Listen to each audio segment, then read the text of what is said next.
اگلا سبق ہے ہمارا انوار شریعت میں پیج نمبر 30 پر نماز کے وقتوں کا بیان، پیج نمبر 30 پہ ہیں۔ اب ہم نماز کے وقتوں کا بیان نماز کے وقتوں کے تعلق سے سیکھیں گے اس میں، چونکہ نماز کے تعلق سے قرآن پاک میں صاف صاف آیا کہ نماز قائم کرو، ٹھیک، اور نماز قائم کرو یہ نہیں کہا کہ مطلب ظہر میں، عصر میں، مغرب میں، عشاء میں، ٹھیک ہے، خلاصہ یعنی کہ وضاحت بالتصریح، صراحت کے ساتھ، ایکسپلینیشن جسے بولتے ہیں، وہ نہیں ہے۔ وہ کس میں ہے کا وہ حدیث پاک میں ہے۔ حدیث پاک میں کئی ایسی حدیثیں آئی ہیں کہ جن میں جو ہے اللہ کے رسول صلی اللہ تعالیٰ علیہ وسلم نے نمازوں کو ظہر، فجر، مغرب اور عشاء میں ادا فرمایا ہے، ہم بھی ویسا ہی کر رہے ہیں۔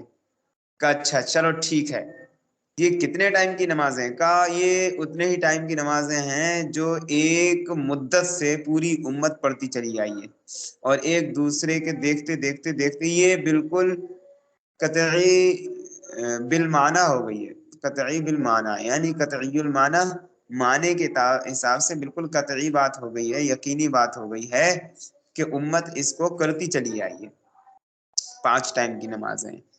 تو انہوں نے سوال رکھا ہے، بتاؤ دن اور رات میں کل کتنی نمازیں فرض ہوتی ہیں؟ جواب، دن و رات میں کل 5 نمازیں فرض ہوتی ہیں، ٹھیک، فجر کی، ظہر کی، مغرب کی اور عشاء کی۔ سوال، فجر کا وقت کب سے کب تک رہتا ہے؟ جواب، اجالا ہونے سے فجر کا وقت شروع ہو جاتا ہے اور سورج نکلنے سے پہلے تک رہتا ہے۔ اصل میں یہ ٹائم اس لیے کہہ رہے ہیں کیونکہ پہلے کے زمانے میں گھڑیاں نہیں چلتی تھی۔ 200 سال پہلے جائیں گے آپ، 150 سال، تو گھڑیاں نہیں تھی، گھڑیاں ابھی بنائی گئی ہیں حضور اعلی حضرت کے کچھ سال پہلے، زمانے سے کچھ سال پہلے۔ تو جب گھڑیاں ابھی اس زمانے کی پیداوار ہے تو پہلے لوگ کیسے نماز پڑھتے ہوں گے؟ کہا پہلے اصل میں وہ اسی ٹائم سے نماز پڑھتے تھے جو ٹائم یہاں پر لکھا ہوا ہے۔ فجر کا ٹائم کا سورج نکلنے سے پہلے پہلے تک ختم ہو جاتا ہے، یعنی سورج نکلنے سے پہلے ہمیں ادا کر لینی ہے۔ اور ظہر کا ٹائم کا سورج ڈھلنے کے بعد شروع ہوتا ہے۔ ڈھلنا مطلب بیچ آسمان میں آ کر کے اور پھر وہ ڈوبنے کی سمت کو جو ہے چلنے لگتا ہے، جس طرف ڈوبتا ہے یعنی پشچم سائڈ وہ چلنے لگتا ہے، اسی کو ڈھلنا بولتے ہیں، سورج کے ڈھل جانے کو۔ تو کہا جب ڈھل جاتا ہے سورج اس وقت سے ظہر کا ٹائم شروع ہو جاتا ہے، اور ٹھیک دوپہر کے وقت کسی چیز کا جتنا سایہ ہوتا ہے اس کے علاوہ اسی چیز کا دگنا سایہ ہو جائے تو ظہر کا وقت ختم ہو جاتا ہے، یعنی ایک چیز کا ڈبل سایہ ہو جاتا ہے۔ جیسے ہم نے دھوپ میں کوئی چیز رکھی، لکڑی رکھی، اب ہم اس کو دیکھ رہے ہیں کہ ایک تو سایہ جو ہے اس لکڑی کے برابر ہے، یعنی پین ہم نے دھوپ میں کھڑا کیا تو ایک سایہ تو ہم نے دیکھا ہے کہ لکڑی کے مطلب پین کے برابر ہے، پھر اس کو ڈبل کر دیا، پین کو آگے بڑھایا، مطلب یہ ہے کہ اس سائے کو، پین کے سائے کو ڈبل ہو جانے تک ظہر کا ٹائم رہتا ہے، ٹھیک ہے۔ اب دیکھو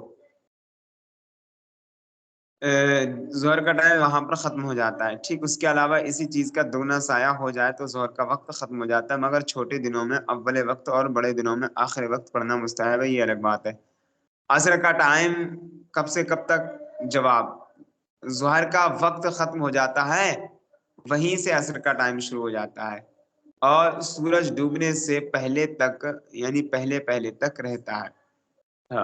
عصر کا ٹائم جو ہے کب سے شروع ہوتا ہے کب ختم ہوتا ہے بہت غور کی بات ہے۔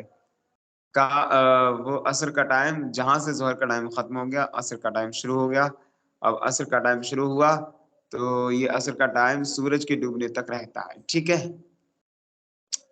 اب دیکھو مگر عصر میں تاخیر ہمیشہ مستحب ہے، یعنی عصر میں جلدی نہیں کرنی چاہیے، عصر میں تھوڑی سی تاخیر کرنی چاہیے، اور اتنی تاخیر نہیں کرنی چاہیے، لیکن اتنی تاخیر اگر کرے گا کہ سورج کی ٹکیا میں زردی آ جائے تو معاملہ گڑبڑ ہو جائے گا۔ مطلب یہ ہے سورج پر آنکھیں ٹکنے لگتی ہیں نا، اس وقت تک تاخیر نہ کرے، اس سے پہلے تک پڑھ لیں، ٹھیک۔ اچھا کہا مغرب کا وقت بتائیے؟ جواب، مغرب کا وقت سورج ڈوبنے کے بعد سے شروع ہو جاتا ہے اور اتر دکن پھیلی ہوئی سفیدی کے غائب ہونے تک ہونے سے پہلے تک رہتا ہے، مگر اول وقت میں پڑھنا مستحب اور تاخیر مکروہ ہے۔ مغرب کا ٹائم جو ہے شروع ہو جاتا ہے سورج ڈوبنے کے فوراً بعد، ٹھیک ہے، 5 منٹ کے بعد عام طور سے ہر جگہ نمازیں پڑھی جاتی ہیں۔ اور اس کے ڈوبنے کا ٹائم یہ ہے کہ مطلب ایک روشنی ہوتی ہے جو آپ نے کبھی بھی دھیان نہیں دی ہوگی، دھیان دیں گے تو آپ کو وہ روشنی نظر آئے گی آسمان میں، اتر اور دکن میں جو نظر آتی ہے سفیدی اتر اور دکن میں، وہ اتر دکن میں روشنی اور جو سفیدی ہوتی ہے وہ ختم ہو جاتی ہے، اسی کے ختم ہونے پر جو ہے مغرب کا بھی ٹائم ختم ہو جاتا ہے، اور یہ عام طور سے آدھے گھنٹہ یا 1 گھنٹہ سے زیادہ کا ٹائم نہیں رہتا ہے، ٹھیک ہے۔ سوال، عشاء کا وقت کب سے شروع ہوتا ہے کب ختم ہوتا ہے؟ جواب، عشاء کا وقت اتر دکن پھیلی ہوئی سفیدی کے غائب ہونے سے شروع ہو جاتا ہے، یعنی کہ جہاں پر مغرب کا ٹائم ختم ہوا عشاء کا ٹائم شروع ہو گیا، ٹھیک ہے، لیکن تہائی رات تک تاخیر مستحب ہے۔ تہائی رات تک تاخیر مستحب ہے، اس کا مطلب یہ ہے کہ رات کے اگر 3 حصے کیے جائیں، مثال کے طور پر رات جو ہے 7 بجے سے شروع ہو رہی ہے تو اور 7 ہی بجے دن نکل رہا ہے، تو یہ کتنے گھنٹے ہو گئے؟ 12 گھنٹے ہو گئے۔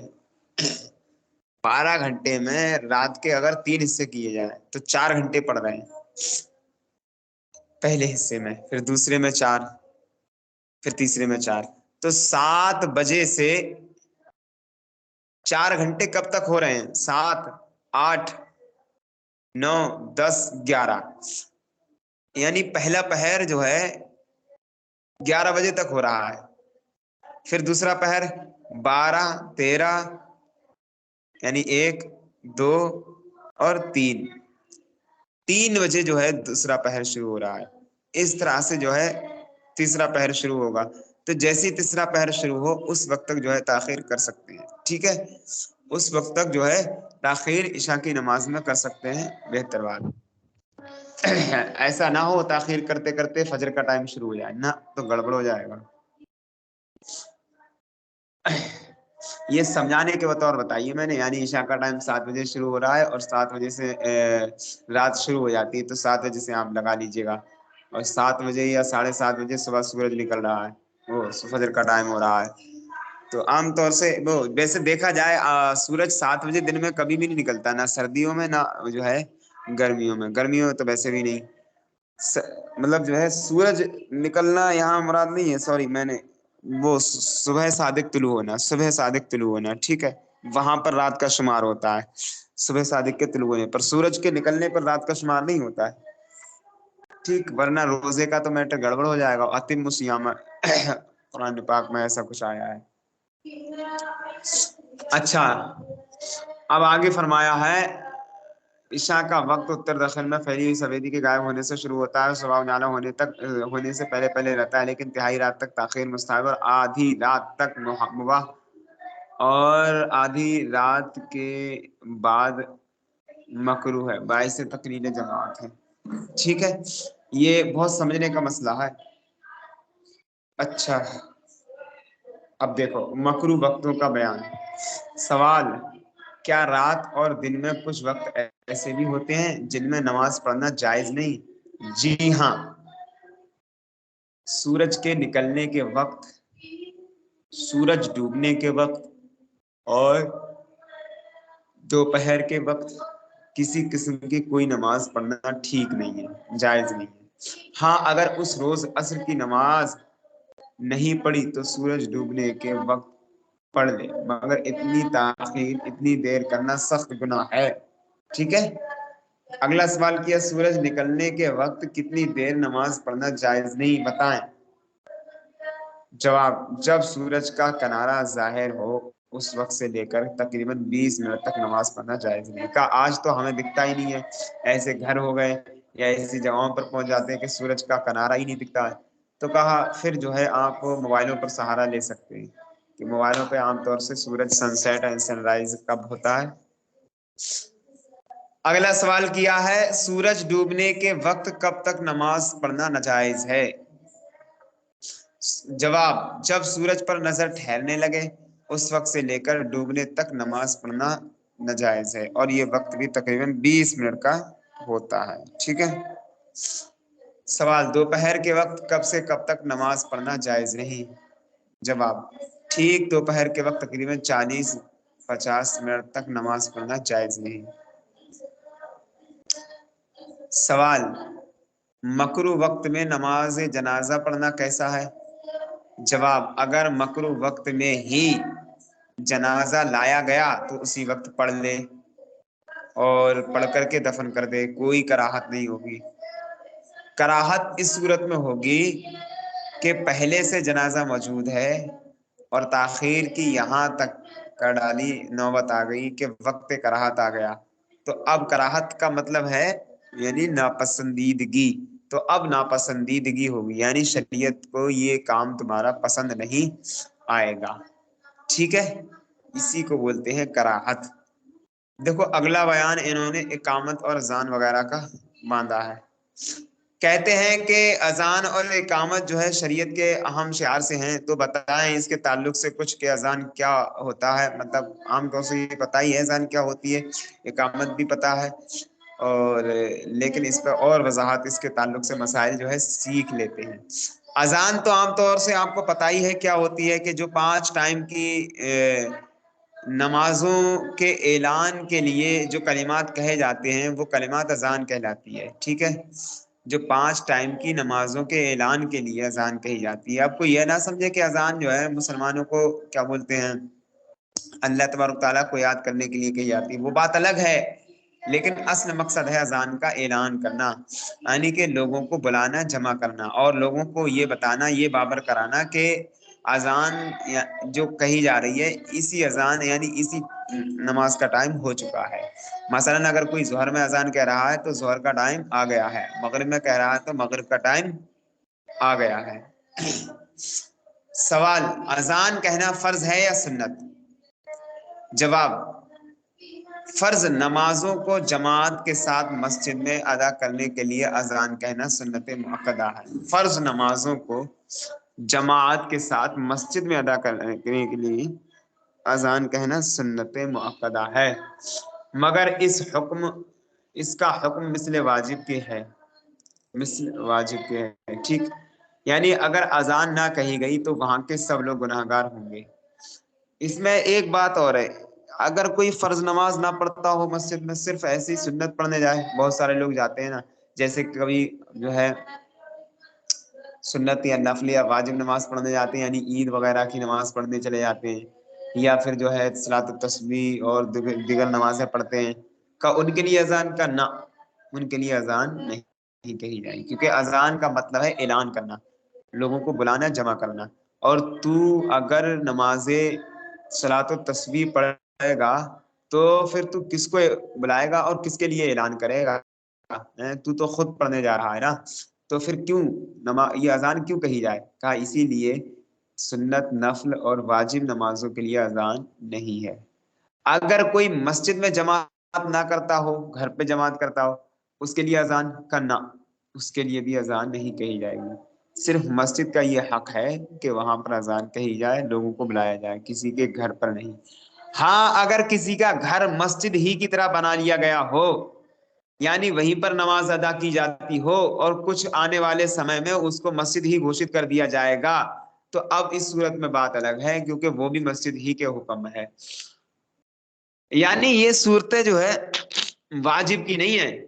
اگر کوئی اذان کہے تو یہ کلمات جو اللہ کو یاد کرنے کا ثواب ملے گا، اچھی بات ہے، لیکن چونکہ یہ اذان جو ہے نا اعلان ہے نا، اس لیے اعلان کی وجہ سے یہ ہے واجب نہیں ہے۔ اگلا سوال کیا، اذان کس وقت کہنی چاہیے بتائیں؟ ایک بار صبح کو فجر میں کہہ دیں بس پورے دن چل جائے گی کرنا؟ جواب، جب نماز کا وقت ہو جائے، جس نماز کا بھی، تو اذان اسی وقت کی اسی وقت میں کہی جائے، وقت سے پہلے اگر کہہ دی تو نہیں ہوگی، یعنی جائز نہیں، اور وقت سے پہلے کہی گئی تو وقت ہونے پر لوٹانی پڑے گی۔ یعنی اگر ظہر کا ٹائم شروع ہو رہا ہے 12:57 پر اور تم نے 1 بجے اذان کہہ دی تو اب اذان نہیں مانی جائے گی، سوری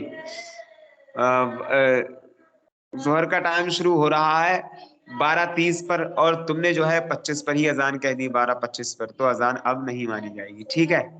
اس طرح سے فجر کا بھی اسی طرح سے قیاس کریں، عصر مغرب اور عشاء میں بھی اسی کی طرح سے۔ اچھا اس سے کہو تھوڑا آہستہ پڑھے۔ اچھا اگلا سوال کیا ہے کہ فرض نمازوں کے علاوہ اور بھی کسی وقت اذان کہی جاتی ہے؟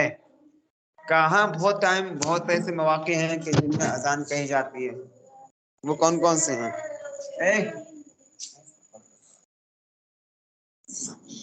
تو کون کون سے مواقع ہیں بتائیں؟ کا سنو ہم بتاتے ہیں جن میں اذان کہی جاتی ہے، اور یہ اذان کہنا فرض نہیں ہے، بلکہ یہ اذان عام طور سے سنت و مستحب مسنون کی قبیل سے ہے۔ جواب ہاں ہاں ہیں وہ مواقع، وہ موقع، مواقع مطلب موقع۔ بچے اور مغموم کے کان میں اذان کہنا مستحب ہے۔ بچے کے کان میں اذان جب پیدا ہوتا ہے تو اس کے کان میں اذان کہی جاتی ہے۔ مغموم جو مطلب جو ہے بہت زیادہ پریشان حال ہو، بہت زیادہ دقت و مصیبت میں ہو، اس کو کچھ نظر نہیں آتا ہو، تو اس کے کان میں بھی کہہ دینا چاہیے اذان۔ مرغی والے کے کان میں بھی کہہ دینا چاہیے۔ غضبناک شخص جو مرغی والا غضبناک ہو اس کے کان میں۔ بد مزاج آدمی یا جانور کے کان میں۔ بد مزاج جسے ہم کہتے ہیں بدک جانا، آدمی اور جانور بدک جاتے ہیں نا، مطلب ان کا موڈ خراب ہو جاتا ہے، جسے ہم کہتے ہیں پاگل کتا۔ تو کتا جو ہے کبھی، جسے ہم اپنی زبان میں پاگل یا بوراہیا ہوا کتا بولتے ہیں، تو ایسے ہی اس کو بدک جانا یا بد مزاج ہو جانا کہلاتا ہے۔ آدمی بھی اس طرح سے ہو جاتے ہیں، یعنی پاگل۔ سخت لڑائی اور آگ لگنے کے وقت بھی اذان کہی جا سکتی ہے۔ لڑائی بہت تیز ہو رہی ہو اپنے آپسی گھر والوں میں یا پھر کہیں اور، تو زور زور سے اذان کہی جائے، اس سے فائدہ یہ ہوگا کہ لوگ آپ کی آواز سن کر کے وہاں پہنچیں گے اور اس لڑائی کو ختم اور رفع دفع کرنے کی کوشش کریں گے۔ اور دوسرا فائدہ یہ ہوگا کہ وہاں لڑائی جو ہوتی ہے وہ شیطان کی وجہ سے ہوتی ہے، اور جب اللہ کے کلمات اور شیطان مطلب جو اذان کہی جاتی ہے تو شیطان دور بھاگتا ہے، تو شیطان بھاگ جائے گا وہاں سے۔ اور آگ لگنے کی جگہ یہ بھی اس کا بھی مطلب وہی ہے کہ مطلب لوگ آئیں گے اور وہاں سے شیطان بھاگ جائے گا۔ بڑا خوش ہوتا ہے جب مسلمان کی بستی میں نقصان ہوتا ہے، تو شیطان کو بڑی خوشی ہوتی ہے، وہاں سے بھاگ جائے گا وہ۔ میت کو دفن کرنے کے بعد بھی اذان کہنا مسنون ہے، تاکہ اس کو آسانی ہو جائے جوابات دینے میں میت کو قبر میں۔ جن کی سرکشی کے وقت اور جنگل میں راستہ بھول جائے، جن مطلب جن ہوتا ہے جن کی سرکشی، یعنی کہ اگر کوئی جنات تمہارے قبضے میں ہو یا پھر قبضے میں نہ ہو کر کے وہ ویسے ہی تمہیں نقصان پہنچاتا ہو، سرکش ہو، تو اب اس صورت میں اذان کہی جائے زور زور سے۔ ہوتا نہیں عام طور سے گھر والوں کو پریشان کر دیتا ہے، کبھی جو ہے آصیب زدہ ہو جاتا ہے ہمارا گھر والا کوئی، کبھی کچھ، تو زور سے وہاں پر اذان کہی جائے۔ سب سے بڑا فارمولہ یہی ہے کہ جن آصیب وغیرہ کو بھگانے کا، کہ اذان کہی جائے گی وہ بھاگ جائے گا، اس وقت کے لیے بھاگ جائے گا، ٹھیک ہے؟ لیکن اذان جو کہے گا وہ بہت دل والا کہے۔ اور جنگل میں راستہ اگر بھول جائے تو اذان کہے، کوئی بتانے والا نہ ہو تو اس وقت اذان کہے۔ ان سب صورتوں میں اذان کہنا مستحب ہے۔ اچھا اگلا سوال رکھا ہے، اذان کا بہتر طریقہ کیا ہے بتائیں؟ جواب مسجد کے صحن سے باہر، مسجد کے صحن سے بھی باہر، مسجد کے صحن دیکھیں آپ، مسجد کی دو چیزیں ہوتی ہیں، کل میں نے بتایا، ایک مسجد کا درونی حصہ یعنی اندرونی حصہ، اور ایک مسجد کا باہری حصہ یعنی کہ صحن۔ تو درونی مسجد بھی نہیں، بلکہ صحن مسجد میں بھی نہیں، بلکہ اس صحن مسجد یعنی آنگن، صحن مانے آنگن، مسجد کے آنگن سے بھی باہر کسی بلند جگہ پر قبلہ کی طرف منہ کر کے کھڑا ہو اور کلمہ کی انگلیوں کو کانوں میں ڈال لے اور بلند آواز سے اذان کی کلمات کو ٹھہر ٹھہر کر، جلدی نہ کرے، اور حی علی الصلاۃ پر دائیں طرف اور حی علی الفلاح پر بائیں طرف اپنے منہ کو پھیرتا جائے۔ یہ اذان کہنے کا طریقہ بہت اچھا ہے۔ اذان کے کلمات نیچے آئیں گے، یاد کر لینا، ٹھیک ہے؟ یا پھر دوسری کتاب سے یاد کر لینا۔ سوال کیا اذان کے جواب کا کیا مسئلہ ہے، یعنی کہ اس کو اذان کے جواب کو جواب دینا ضروری ہے یا پھر ایسے ہی سنتے رہیں؟ تو کہا نہیں، سنو، اذان کے جواب کا مسئلہ یہ ہے کہ اذان کہنے والا جو کلمہ کہہ رہا ہو، سننے والا بھی وہی کلمہ کہے۔ ہاں، حی علی الصلاۃ اور حی علی الفلاح کے جواب میں یہ کلمات کہے، لا حول ولا قوت الا باللہ، اور بہتر یہ ہے کہ دونوں کہے، یعنی کہ الصلاۃ خیر من النوم کے جواب میں صدقتا وبرتا وبالحق نطقتا کہے۔ مطلب فجر کی اذان کہی جائے تو اس کی فجر کی اذان میں یہ کہا جاتا ہے نا الصلاۃ خیر من النوم، تو کہا الصلاۃ خیر من النوم کے جو ہے جواب میں صدقتا وبرتا وبالحق نطقتا کہے۔ یہ بہتر طریقہ ہے، کسی نے اگر یہ نہیں کہا تو بھی ٹھیک ہی ہے دیکھا جائے تو۔ سوال، خطبہ کی اذان کا جواب دینا کیسا ہے بتائیں؟ خطبہ کی اذان کا جواب زبان سے دینا مقتدیوں کو جائز نہیں، ہاں من میں دیکھ سکتا ہے۔ خطبہ مطلب جو جمعے کے دن خطبہ دیا جاتا ہے، اس خطبے میں جو اذان کہی جاتی ہے اس اذان کے جواب کا یہاں پر جو ہے اس اذان کے جواب کی بات آئی ہوئی ہے۔ تکبیر اور اقامت اور تکبیر دونوں ایک ہی چیز ہے، نماز سے پہلے جو کہی جاتی ہے اس کو تکبیر کہتے ہیں، ٹھیک ہے؟ نماز کھڑی ہونے یا جماعت کھڑی ہونے سے پہلے جو کلمات اذان کے کہے جاتے ہیں وہ تکبیر کہلاتے ہیں۔ سوال، تکبیر یعنی اقامت کہنا کیسا ہے؟ فرض ہے، واجب ہے، سنت ہے، کیا؟ جواب، اقامت کہنا بھی سنت موقدہ، اس کی تاکید اذان سے زیادہ ہے۔ سوال، کیا اذان کہنے والا ہی اقامت کہے دوسرا نہ کہے؟ جواب، ہاں، اذان کہنے والا ہی اقامت کہے، اس کی اجازت کے بغیر دوسرا کوئی بھی اقامت نہ کہے۔ اگر بغیر اجازت دوسرے نے کہی اور اذان کہنے والے کو ناگوار مطلب ناپسند گزرا، یعنی ٹھیک نہیں لگا، تو مکروہ ہے۔ آپ دیکھیں اس چیز کو، بہت باریک مسئلہ ہے۔ تو کہا اقامت یہ بھی فرض نماز کے شروع میں کہی جائے گی، جماعت کھڑی ہو، کہا جب جماعت کھڑی ہو اس وقت اقامت کہی جائے گی۔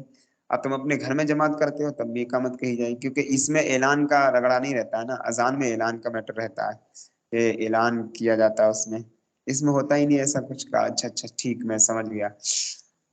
اگلا سوال کیا ہے، اقامت کے وقت لوگوں کا کھڑا رہنا کیسا ہے؟ بہت سارے لوگ غیر مقلدین جو ہے اقامت جب شروع ہوتی ہے تب کھڑے ہو جاتے ہیں، ٹھیک ہے، اور ہم تو لوگ آپس میں سنی لوگ جو ہے بیٹھ جاتے ہیں۔ جواب، اقامت کے وقت لوگوں کا کھڑا رہنا مکروہ ہے، منع ہے، لہذا اس وقت بیٹھے رہیں، پھر جب تکبیر کہنے والا حی علی الفلاح پر پہنچے تو اٹھیں۔ سوال، اذان و اقامت کے درمیان صلاۃ پڑھنا کیسا ہے؟ صلاۃ رسول پاک صلی اللہ علیہ وسلم سے ثابت ہے کیا؟ کیسا ہے؟ سنت ہے، واجب ہے، فرض ہے؟ جواب، صلاۃ پڑھنا یعنی الصلاۃ والسلام علیک یا رسول اللہ، الصلاۃ والسلام علیک یا نبی اللہ، اس طرح کے جو کلمات ہوتے ہیں یہ کہنا ٹھیک ہے، جائز ہے، مستحسن ہے۔ اگر کوئی نہیں کہے گا تو فرض واجب چھوڑنے والا نہیں ہوگا، سمجھ رہے؟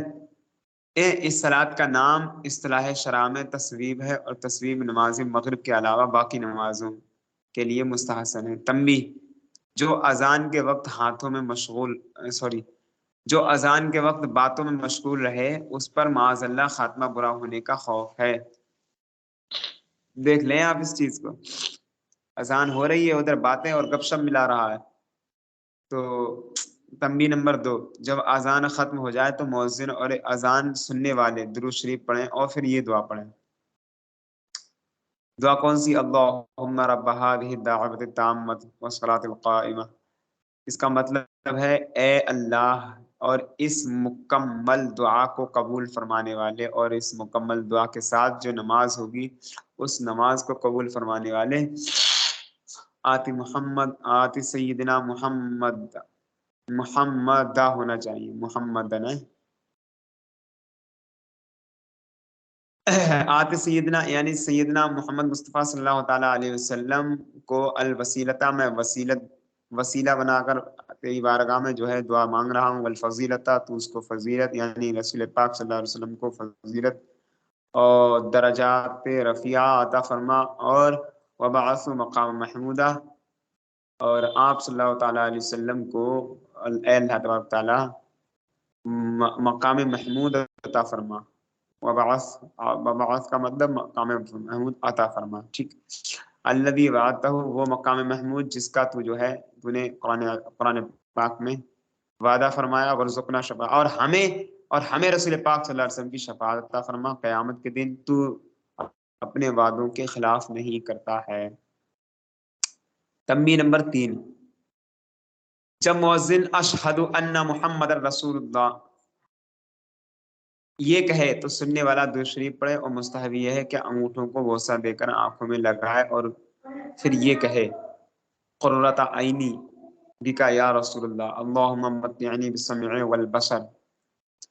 اس طرح سے جو ہے اذان کا ادب اور اس کا لحاظ رکھیں، اور جو ہے قرآن عظیم کا جواب دیتا رہے. انشاءاللہ اللہ تعالی ہم تمام کو توفیق خیر عطا فرمائے. اور یہ سبق پورا